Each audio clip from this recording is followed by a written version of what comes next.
welcome to the Hot Mess Mountain Mamas, episode 17. 17. And today we are talking about food testing and elimination diets, because we're talking about health and health journeys and being healthy mamas. The whole month of October, we have touched on, which is actually good. We're doing this the whole month of October. Yeah. Yes. So yes, because we're breaking it down into pieces. We've talked about spiritual health. We may come back to that at some point a little more. But we talked about spiritual health. We've talked about mental health. And we're taking some time to talk about physical health, because that's something that I think everybody can do something about. And I'm so excited about this. It's been a process. Yeah, it's been a process for both of us.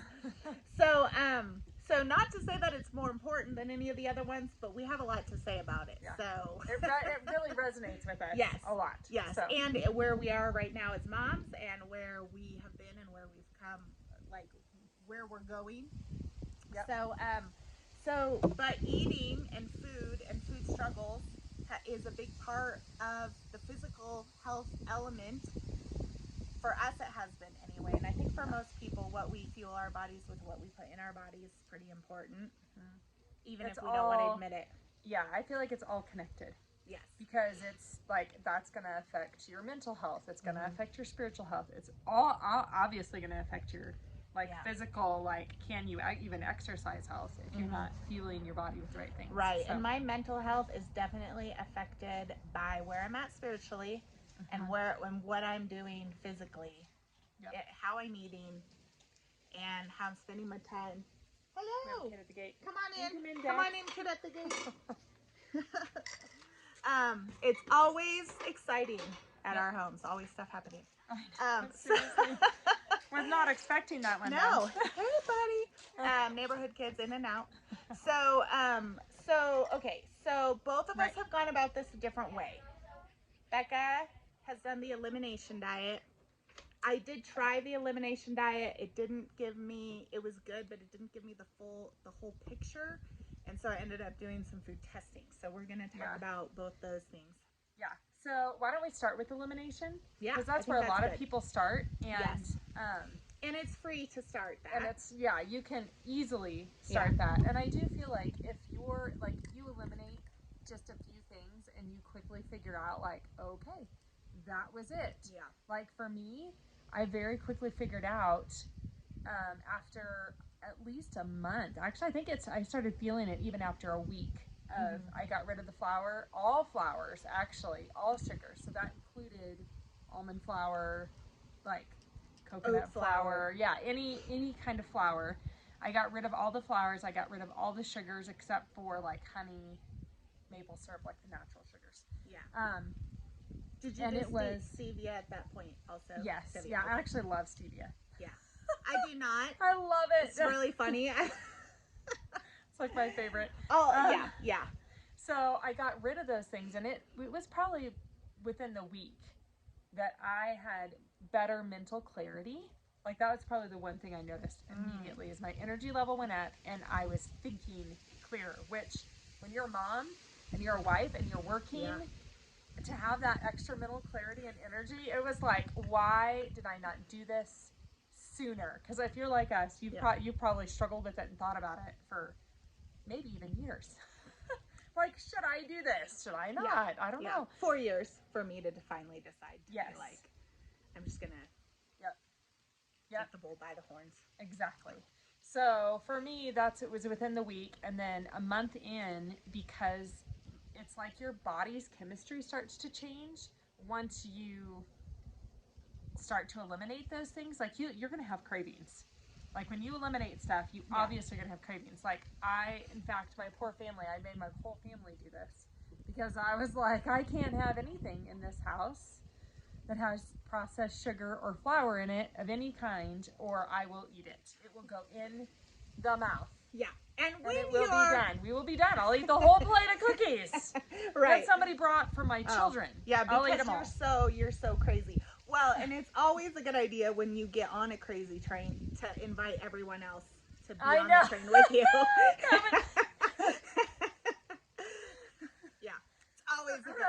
a good idea. Yeah. Choo choo. Yeah. Woo. Yeah. So. Yeah. But so everyone can just be angry at the same time. Exactly, and they can all glare at you, and you're like, I'm gonna practice a soaked green bread, and they're like, Mom, it's disgusting. Yeah. I know. Just eat it with a smile. Okay, so so you had everybody. Well, but you bring up a good point in all seriousness. Yep. Like I said last week, if I bake the muffins, I am gonna eat the muffins. So that, and I think that's like if somebody brings, once you get past the point where you're trying to eliminate it. Yep. In the beginning. Yep. Are we blinded again? That's fine. I just really want to be able to see you, and I'm like, So keep going. If you get past that point, it does get easier to be like, oh, somebody brought Oreos, I can say no. Right. But when you're in that for me, it's like the 3 to 7 days, especially. But they say like first couple weeks, really. But that first like 3 to 7 days, like I would probably kick a baby goat to get some sugar. That's fantastic. It's a little bit. Have you ever heard that phrase before? Is this like kick a baby goat? I don't know. Is this like a Southern California phrase? Like, yeah, because there's no goats there. I don't know. Somebody has goats. But yeah, I was like, I would, I didn't want to say murder. So overplayed. Right. Murder somebody for sugar. But you feel like that craving. Yeah. I don't think we realize how addicted we get to sugar until you actually try to cut all sugar out. Right. And then you're like, this is real. Dire straits. Yeah, like I am tearing the house apart trying to find something that a kid dropped underneath the couch cushion. A crumb. A crumb. The M&M that is in the car seat. Don't mind me. But you're like, I'm sure my kid already sucked on this and spit it out and lost it. It's got dog hair on it. And who even knows? It's been rolling around there for a while. But yeah, like, I mean, it's real. It's a real thing. Yeah. Seriously. So somebody's like, oh, look, I brought muffins, or, I'm getting out the cookies. Yeah, and you almost, and I think you just have to have grace with your friends that are on that road, because sometimes they will get so dogmatic, because I totally remember being like, I can't have that, I can't have it, please stop. And my friends are like, whoa, sorry, I just thought I'd bring a plate of cookies. No, take it away. And they're like, whoa. You jerk. Yeah. So... But with us, we're angry. Yeah, and it does get easier, because once you get past that, once it's out of your system, then it's easier. It's way easier. Yeah, then you're like, okay, I don't miss it so much. But so once you eliminate those things, I would say if you still are feeling crappy, like you're just like, I still like that did not do it. I don't know what is wrong with my body. Then that might be where you could, like, if you're like, we have no money, like we're on a super tight budget, then maybe so you try something else. You can get online and you can look at the list of things. I mean, there's very intensive elimination diet processes. If you're like, I am going to single-handedly go through every single possible food that might cross my palate. Yeah, but it's labor intensive. It's very time consuming and labor intensive. So. If you've got, some extra cash, or you are like, no, I really just want to figure this out, I don't have time to do this, then that is probably when you should enter the food testing. Test. Yeah. So you remind us again how you went about that. So how I got to that point. At that point? Yeah, or just how you went and got your food test. What even got you to be like, I think I will do a food test? Yeah. So it really was a process of probably about 4 years. My health. 4 years, guys. 4. I just want to make sure you catch that. So you're not like, I can wait. No, if you need to do it sooner, do it sooner. Yeah, I Don't should wait have. 4 years. I should have. And I thought about it a lot of times, and then I looked at the cost, and then I would hear people say, I don't know if it, I didn't, some people would be like, it's the best decision I ever made. And then some people would be like, I just felt like it was a waste of money. I didn't really learn anything, and I'd go, oh man, I don't want to just throw money away. not learn anything, or have it be like the obvious things that I was like, oh, if it's just going to tell me to cut out gluten and dairy, I could do that through Elimination Diet. Yeah. So I'll just do that. I'll cut those things out. I'll see if I feel any better, and I'll save my, whatever it is, couple $100. At the range, it depends on how extensive you do it, but it can range anywhere, I think, from like a couple $100 to like $600, depending on how you do it and what company you go through and how many things you test for. Yeah. So, and you did that through the med center. I did do it through. I ended up doing it through the medical center. Yes. And there's lots of programs I think are legitimate online. Okay. I just I had looked at a couple, read reviews, talked to people who'd done food testing, and was like, oh, what company did you use? Yeah. And then, but every time I would come back and I would see that price point and be like, is this really worth it? Is it really worth it? I'm probably not going to learn anything. I just, you know what I need to do is I need to have some self-discipline and just eliminate the foods. You know, like I would be like, just suck it up and do it. Yeah, like, come on, man up. Yeah. So perfect. I would try to like kick my own butt into gear, you know. Yeah. But it is, and then I'm not a very detailed person. I struggle with details and the tediousness of details, and so things like keeping your food journal sounds really simple. Yeah, like, just write down what you ate. It's not that hard, but I could not do it consistently. So then I was like, well, I don't know what I'm eating. Or I'd be like, try to remember what I ate 4 hours ago. Did I eat that cookie? Or did I eat the other cookie? And what was in that cookie? Did I eat both cookies? I threw the packaging away. Yeah, shoot, yeah. So I just was not good at that. Or I'd go somewhere and I'd get something on the fly. And so I was not good at writing it down. So then I thought I'll just cut out like dairy and gluten. Yeah. I'll just look and make sure those aren't in whatever I'm eating. Yep. And so I did that for a while, and you do kind of start, at first it's hard, but you do start to learn, like, what you can eat. Yeah. Like, you kind of learn, like, when I'm in a hurry and I just need to run into the store and I have, like, 15 minutes, I know I can grab A, B, and C, and I'll be able to eat that. Yep. So it does get easier, but, so I was like, okay, I can do it. And it's not, I mean, it's like, so I say I didn't want to pay for the food testing, but it's not cheap to buy specialty foods. It's true. So, I was actually just thinking that. Yeah. So if you're gonna make everything from home, you probably can save money, but it's not cheap to go in and buy cookies that are gluten and dairy free. Yeah. Like if you're gonna be, if you're like, I'm not eating you this are and it working has to be, mama, and you come home from working, you got to help your kids with homeschool, not homeschooling, but with school, and then and you just need something you can grab quickly, or you can, and so I did kind of a combination. I did make things at home, but then that meant buying the flours to make the gluten-free, which things, is expensive. Which is also more expensive. And then sometimes I would make things and I'd be like, that was disgusting. I'm never making that again. And I'd be like, hey kids, try these cookies. And they'd be like, what did you make? Are these healthy? I'm like, yeah.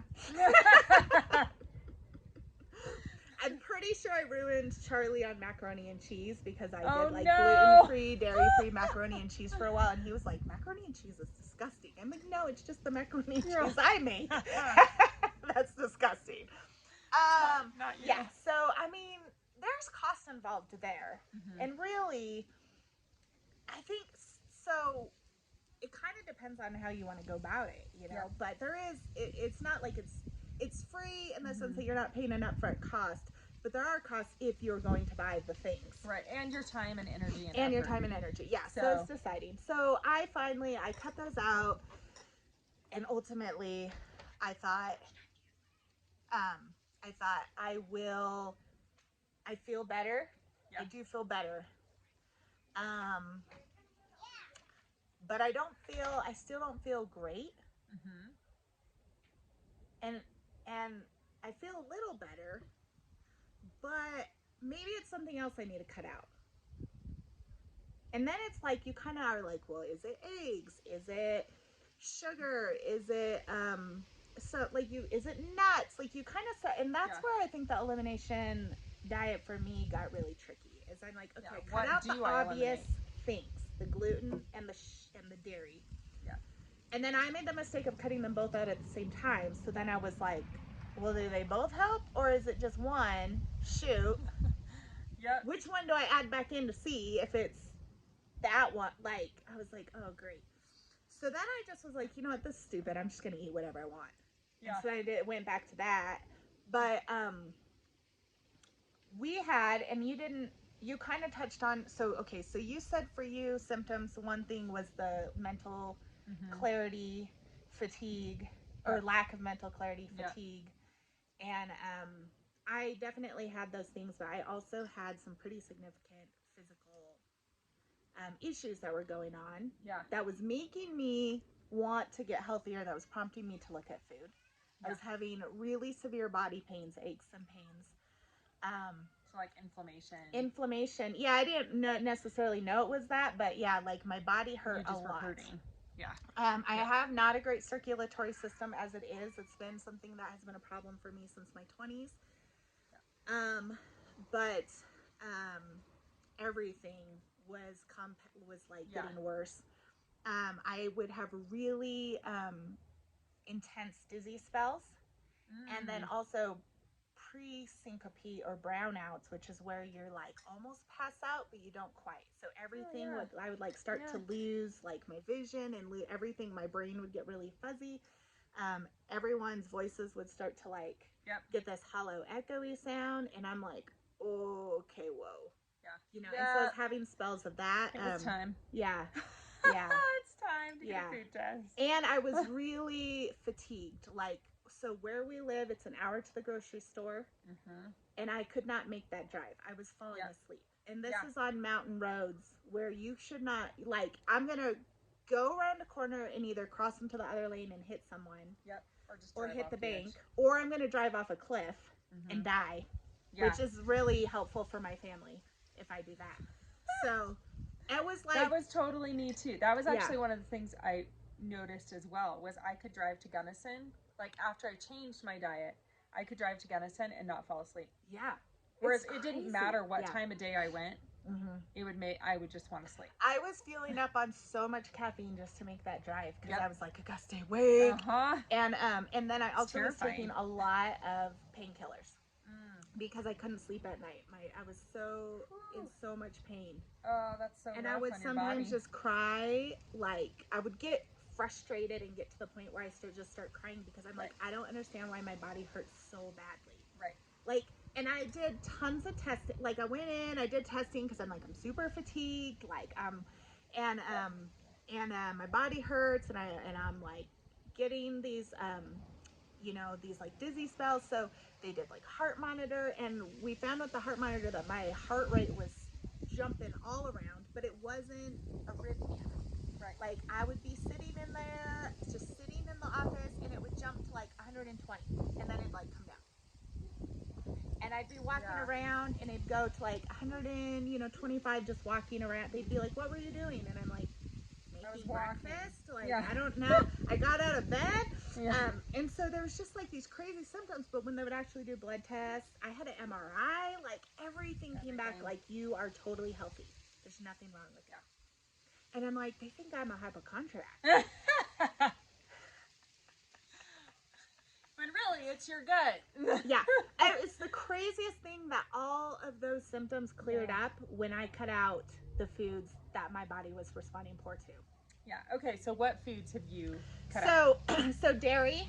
I suspected dairy. It's a common one. I did feel somewhat better when I cut it out. And it did show up on my test. Yep.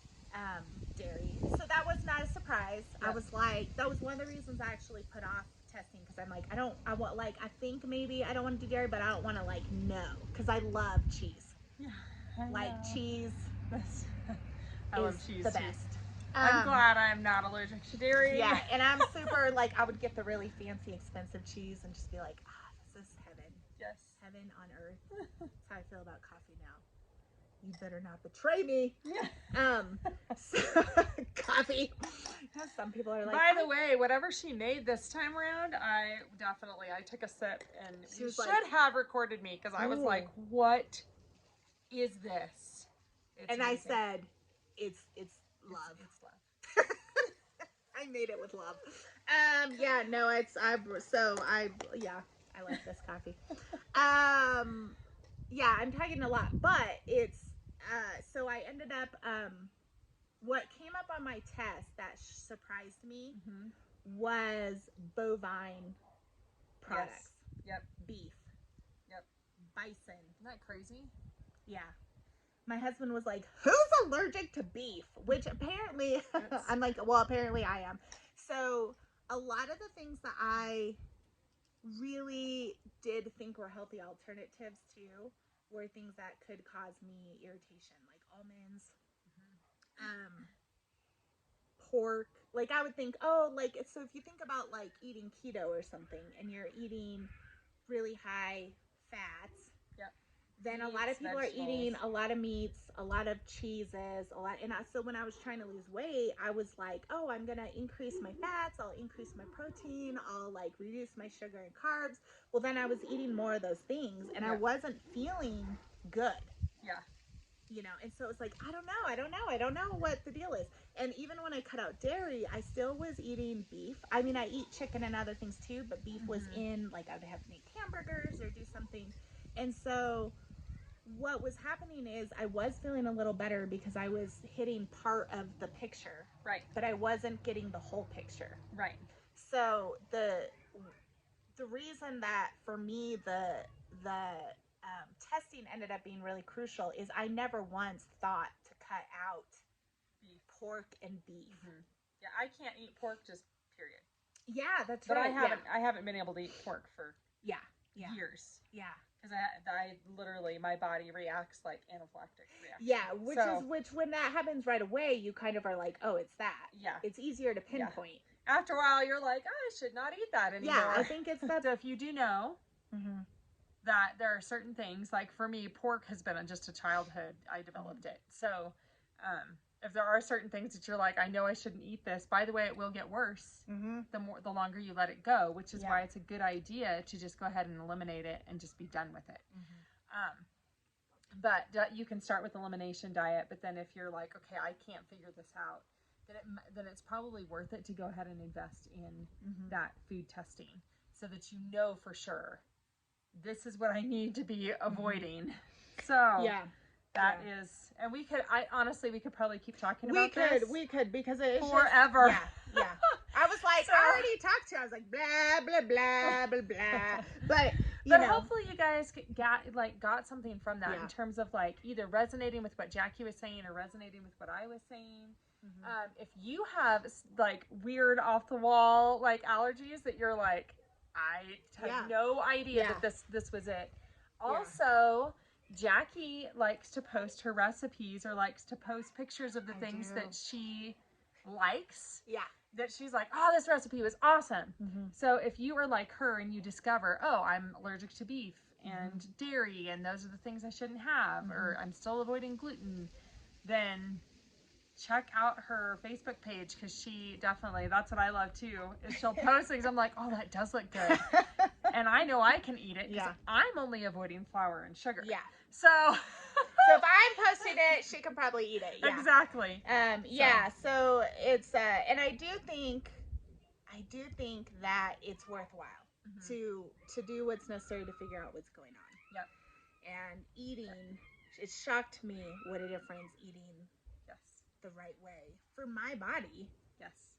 What a difference that made. Yep, absolutely. So you can find Jackie and all her wonderful recipes and other things. Yeah. At Jackie Cambish on Instagram.